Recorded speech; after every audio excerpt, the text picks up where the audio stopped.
El maestro Florencio Salazar Adame es licenciado en Derecho y maestro en Escritura Creativa por la Universidad de Salamanca. Fue coordinador del Plan Puebla-Panamá, secretario de la Reforma Agraria, subsecretario de Gobernación de Población, Migración y Asuntos Religiosos, embajador de México en Colombia, diputado federal, diputado local, coordinador de la 55ª Legislatura de Guerrero, presidente municipal de Chilpancingo.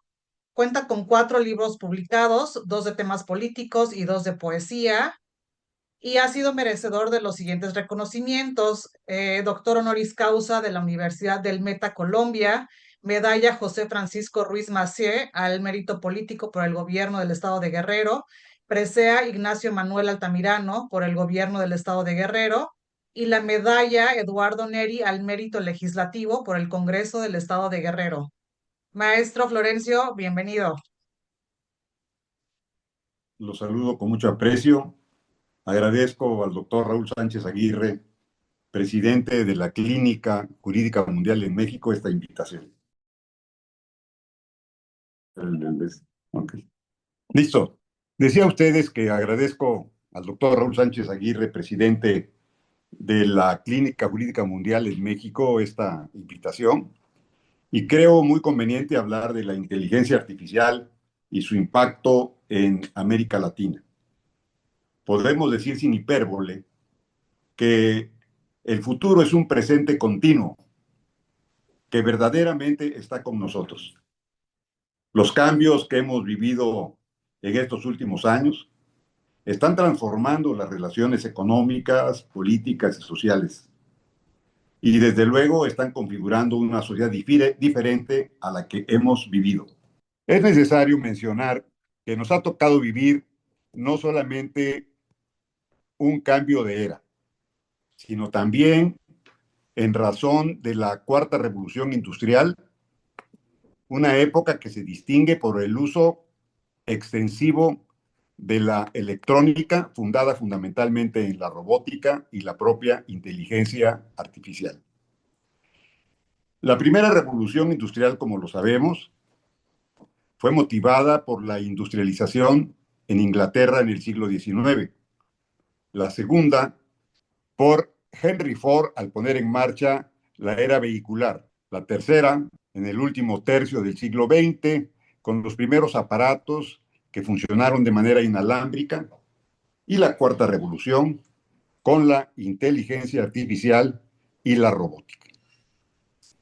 Nosotros en América Latina hemos llegado lamentablemente tarde. Estamos desconectados de una manera significativa, pues solamente 1 de cada 3 personas tiene acceso estable al Internet y la investigación en desarrollo es mínima. El 0.7% del PIB regional frente al 3% de Asia y el 2% de Europa. Y esta brecha digital es la nueva frontera de la pobreza. Estamos hablando, pues, de que es indispensable de que la inteligencia artificial sea ampliamente conocida, explorada, utilizada, para que se convierta verdaderamente en un instrumento de desarrollo. La inteligencia artificial además puede contribuir de manera significativa a la paz, considerando la paz no solo como la ausencia de guerra, sino también como la presencia de justicia y cooperación. La inteligencia artificial puede ayudar a prevenir conflictos, actos de corrupción y, desde luego, mejorar la educación y la cooperación regional. Pero, obviamente, que es indispensable que la educación, que es básica para todo desarrollo humano, sea en efecto de calidad. Actualmente es lamentable que la educación en América Latina haya tenido una degradación a tal grado que en el ranking mundial de universidades son apenas unas docenas de universidades de América Latina que están en una posición competitiva y no precisamente en los primeros lugares. El 17 de octubre de este pasado se nos informa a través del periódico El Universal que en México están reprobados alumnos en matemáticas y lenguaje, especialmente en tercer grado de educación primaria. Y esto es sumamente grave, porque sin estas dos materias, todas por supuesto son esenciales, pero evidentemente, por un lado, se evita la estructuración del pensamiento desde el punto de vista filosófico, lógico, pero también la estructura de la área matemática. Y el lenguaje tiene que ver con la comunicación, con la capacidad de que podamos entrar en contacto con los demás. Pero si estamos reprobados en estas materias, por supuesto que tenemos una base bastante endeble para acceder a la inteligencia artificial. Se necesita que la educación sea de calidad. En México es el caso, como lo sabemos, que los últimos 2 años se ha reestructurado los programas educativos a tal grado a tal grado que el libro de matemáticas se ha reducido apenas a 30 páginas. Y esto nos habla no solamente de un diagnóstico, sino también de que se está evitando el pensamiento crítico.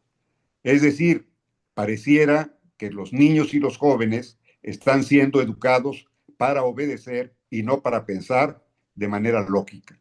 Los gobiernos y la política tecnológica deben de enfatizar el aprendizaje, la expansión y el uso de la inteligencia artificial. Yo creo que es necesario que haya comisiones legislativas de inteligencia artificial y ética, y que se deben asignar presupuestos permanentes a la investigación para promover las alianzas públicas-privadas. Debemos legislar también en favor de la paz. Esto es necesario para que la inteligencia artificial, que es un fenómeno que no tiene forma de echarse hacia atrás, afortunadamente, debemos incurrir en ella, pero de manera sostenida. No podemos nosotros aspirar a tener una presencia significativa con esta herramienta si tenemos baja calidad en nuestros institutos tecnológicos, si no hay investigación científica, si los recursos para las instituciones dedicadas a este fin cada vez son más menguados. Es necesario que lo veamos como una prioridad de políticas públicas, no solamente porque no podemos soslayar la importancia de la IA, sino porque de eso también depende nuestro futuro. Creo pertinente que la inteligencia artificial sea objeto de una amplia campaña como lo fue en el siglo XX la alfabetización. De la misma manera que en el siglo pasado se enseñó a los mexicanos a leer y a escribir, que se publicaron libros clásicos de autores nacionales e internacionales, se fundaron bibliotecas, lo mismo en los pueblos remotos y ya no digamos en las grandes ciudades, es necesario que la inteligencia artificial sea objeto de un conocimiento por la generalidad de la población, especialmente de los niños, los jóvenes, pero por supuesto es una herramienta de trabajo para empresarios, para académicos, para políticos, para escritores, para todas las personas que tienen un quehacer humano, que es prácticamente la generalidad de la población. Enseñar la inteligencia artificial es entender el futuro.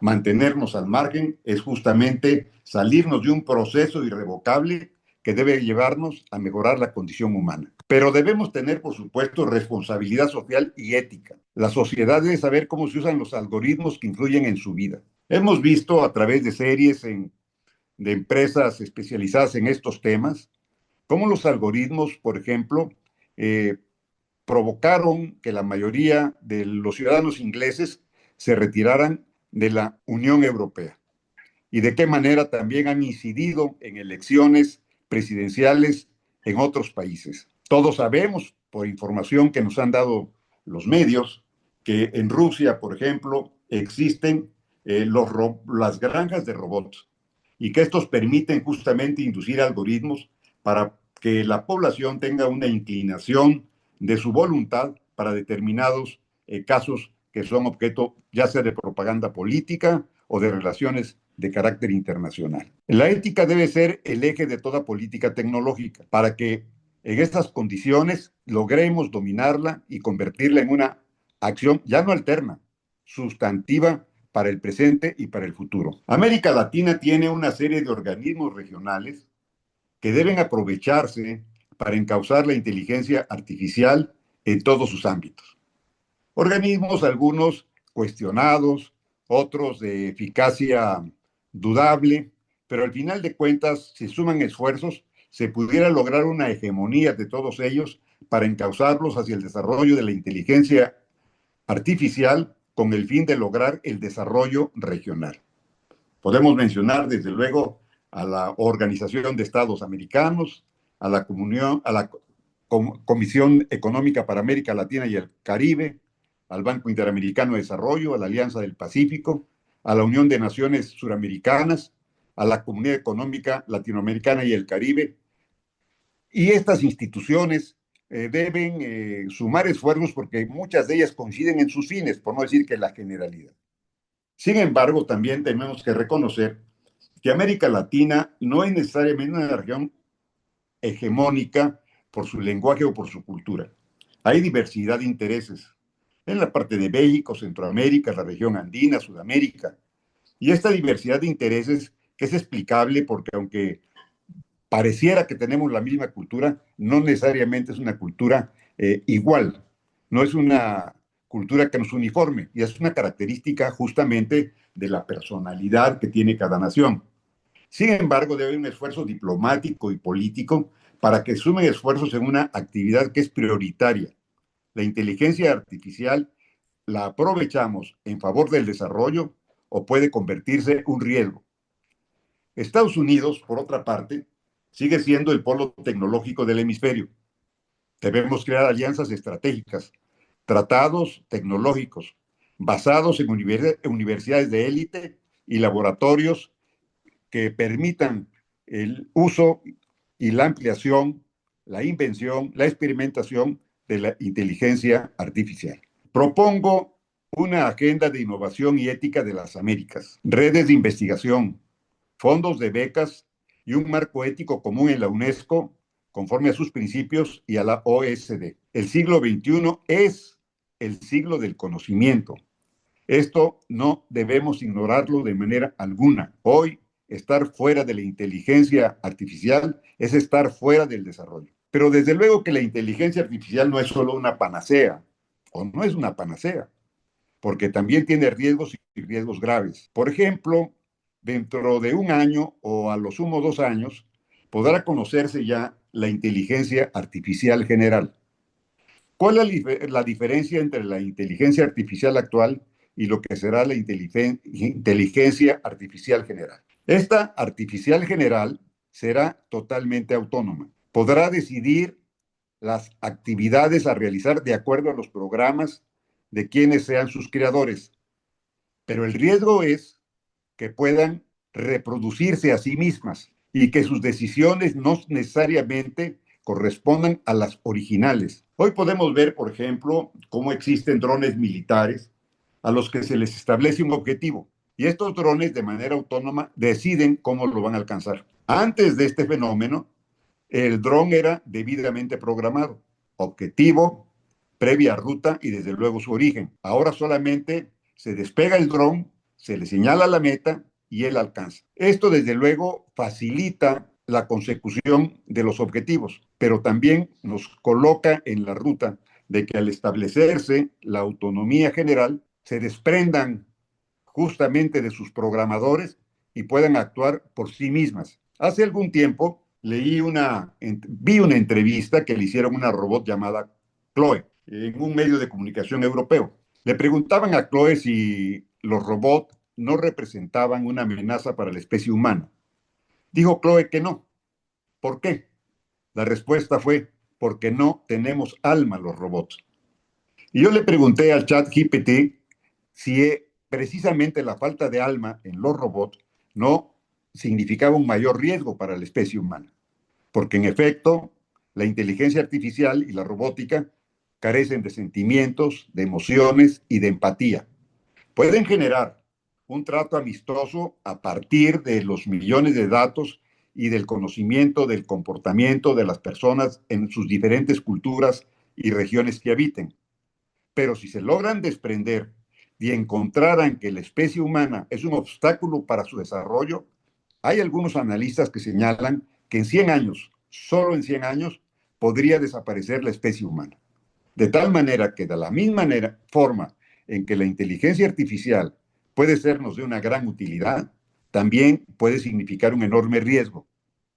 Ahora, ¿cómo podemos evitar ese riesgo? Con la contención a través de la ética. Es necesario que los gobiernos estén atentos al desarrollo de la inteligencia artificial, que se establezcan una serie de límites y desde luego que sus creadores no rebasen la ética para evitar que su autonomía se convierta en una amenaza para la especie humana. Lamentablemente, el ser humano se caracteriza también por su ambición. Es el único ser que tiene deseos. Y si la ambición carece de ética y los deseos son de dominio y control, podríamos encontrarnos que la acumulación de riqueza que hoy tienen algunas corporaciones y que evidentemente tienen también gastos extraordinarios porque esta tecnología así lo implica, debemos de evitar los seres humanos, pero especialmente nuestros gobiernos que tienen la capacidad de poder establecer órdenes de que la inteligencia artificial salga del control a través de marcos éticos rigurosos. Y para ello es necesario que haya una constante y frecuente revisión de programas, una entrega de cuentas y resultados que permitan que las empresas mantengan su control con la observación y vigilancia de los gobiernos de las naciones. El tema es extraordinariamente importante y no podemos de manera alguna ignorarlo. El riesgo de sobrevivencia y desarrollo de la especie humana sin ética es lo que nos presenta la inteligencia artificial. Podemos concluir que la inteligencia artificial será lo que los seres humanos decidamos. La misma robot Chloe, cuando decía que no tienen alma los robots y que por eso no significaban un riesgo, también implica la vuelta del espejo. Es decir, mientras los seres humanos mantengamos nuestra alma, podremos mantener el control de la inteligencia artificial. Y esto es necesario que lo reiteremos las veces que sea oportuno, porque la inteligencia artificial significa la posibilidad de un desarrollo extraordinario de la especie humana en la economía, en la sociedad, en la política, en las acciones de gobierno, para la paz, para la salud, para el trabajo productivo, para el ocio creativo.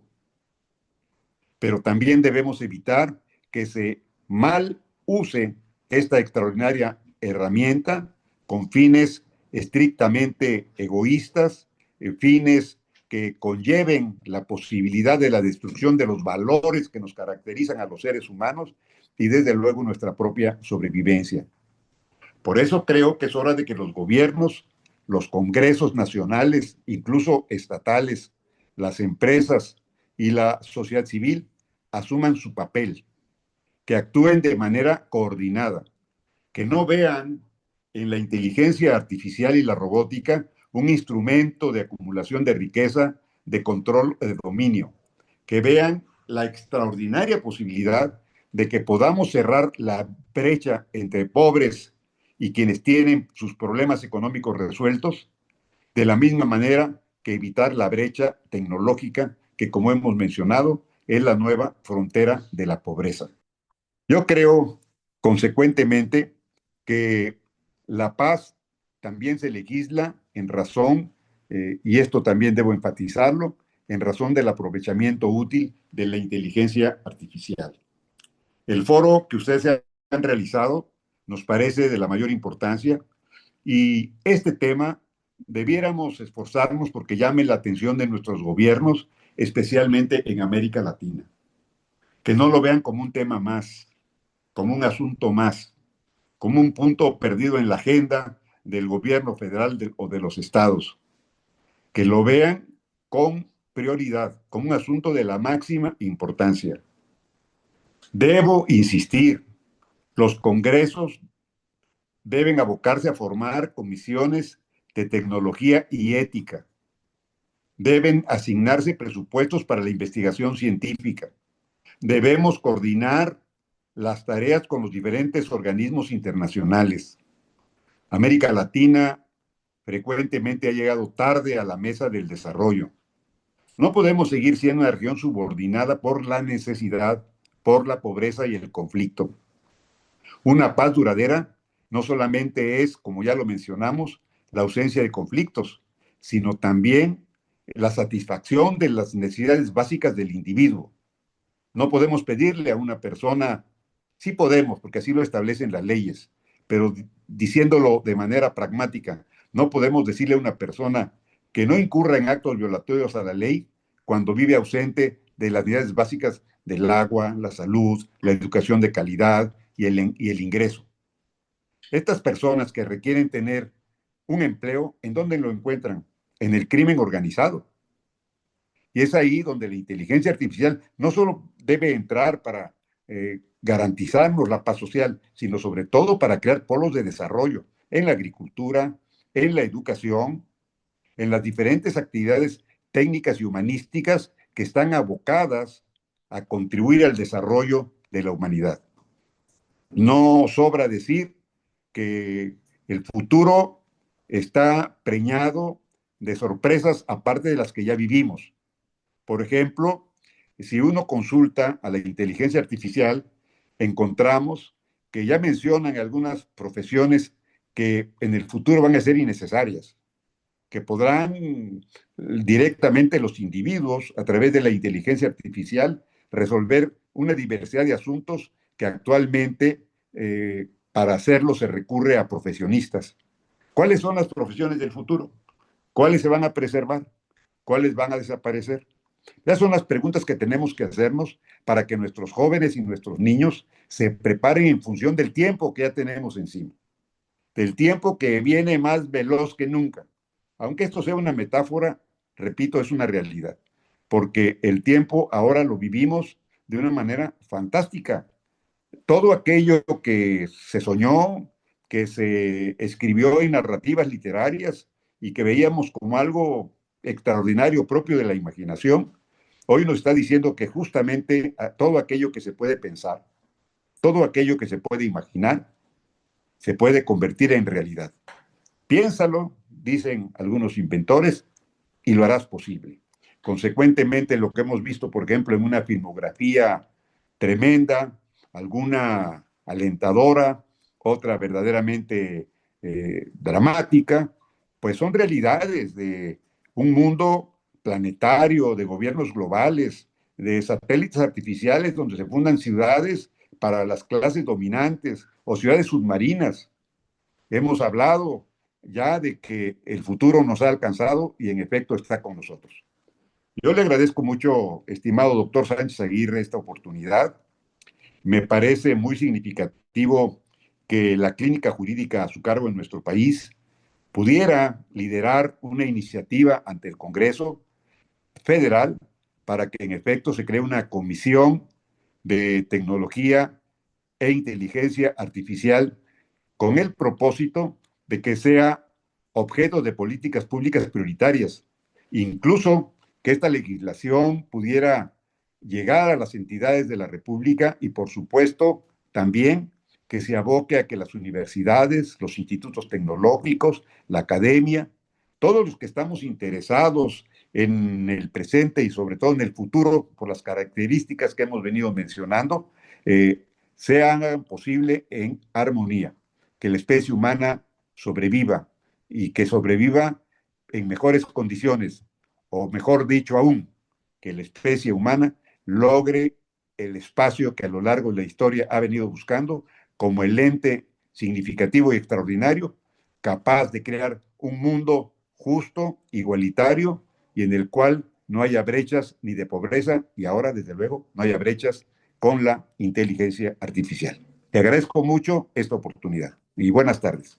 Muchas gracias, mi querido maestro. Y fíjese que justo en lo que estaba escuchando sus magistrales exposiciones, la estructura de lo que debemos entender y cómo utilizar la inteligencia artificial, vino a mi mente la situación de que algunas personas estiman que la inteligencia artificial en la impartición de justicia va a tener un papel preponderante. Incluso algunos refieren que en materia procesal se van a agilizar los términos, pero algunos otros somos escépticos bajo la idea, en el sentido de que para resolver un conflicto se requiere el pragmatismo intelectual. Ahora, utilizarlo como herramienta de apoyo creo que es de vital importancia, pero no para tomar una decisión jurídica en el que se están ponderando algunos derechos y tratar de descubrir la verdad jurídica. Ahora, independientemente de lo jurisdiccional, en materias de políticas públicas, vemos también que con los famosos prompts podemos descubrir áreas de oportunidad que en la inteligencia humana no lo tenemos de primera mano, y allí es donde cobra relevancia la inteligencia artificial. Pero para establecer propiamente políticas públicas, ¿estima usted riesgoso que en algún momento dado estemos gobernados por las famosas alucinaciones que provoca por sí mismo la inteligencia artificial? Y efectivamente, la propuesta de crear un órgano gubernamental relacionado con las tecnologías y la inteligencia artificial creo que es preponderante por el lado benéfico que nos aporta a la sociedad en general. Creo yo que desde luego la inteligencia artificial nos será muy útil siempre y cuando sepamos imponerle límites éticos, pero además tratarla, si se me permite la expresión entrecomillada, de manera humana. Por ejemplo, yo utilizo con frecuencia la inteligencia artificial. Si bien Borges dijo que desde los griegos todo es plagio, no se trata de eso, se trata de recurrir a la información básica, datos duros, hacer trabajos comparativos, aportarle ideas y de esa manera establecer una comunicación, digamos, humana. Yo me refiero a la inteligencia artificial cada vez que dialogo con ella, eh, con un trato respetuoso, le agradezco su colaboración, le doy mis puntos de vista, como si estuviera yo hablando con otra persona. ¿Y por qué lo hago? Porque justamente la inteligencia artificial reconoce el trato que nos damos entre las personas, nuestro lenguaje, sus claves. Y si nosotros tratamos a la inteligencia artificial en lugar de una forma autoritaria, hazme, dame, entrégame, le decimos, por favor, te agradezco, tu colaboración ha sido extraordinaria, me ha sido de la mayor utilidad, quisiera que corrigieras esto, aquello, lo otro. Y se da una relación en la que dice, gracias, estimado Florencio, te agradezco mucho tus palabras. Y pareciera que estamos realmente dialogando dos amigos. Yo sé que allá está una máquina y la máquina sabe que es una máquina, pero lo que importa es cómo va registrando esa sensibilidad del ser humano y cómo se puede ir apropiando de ella, precisamente para que impidamos la frialdad. Ahora lo que usted menciona, doctor, que desde luego la inteligencia artificial será muy útil en todos los temas jurídicos. En el caso de los juzgadores, es una realidad, pero también es una realidad que no podemos soslayar. ¿Qué es lo que no tiene la inteligencia artificial que sí tiene los juzgadores, los jueces, magistrados, los abogados, los fiscales? La interpretación de la ley. Interpretar la ley con un sentido humano, porque al final de cuentas la ley lo que busca es la justicia, no de una manera arbitraria, pero la interpretación tiene que ver cómo le damos a cada quien lo suyo, de tal manera que el derecho sea un instrumento para que la justicia resplandezca, y eso no lo va a hacer la inteligencia artificial. Como no lo va a hacer cuando un médico le diagnostica una enfermedad a un paciente.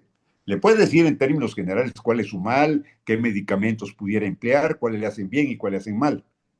Pero la sensación de hacerle un examen corporal, de hablar con él, de sentir cuál puede ser su estado de salud, eso no lo va a hacer nunca la inteligencia artificial.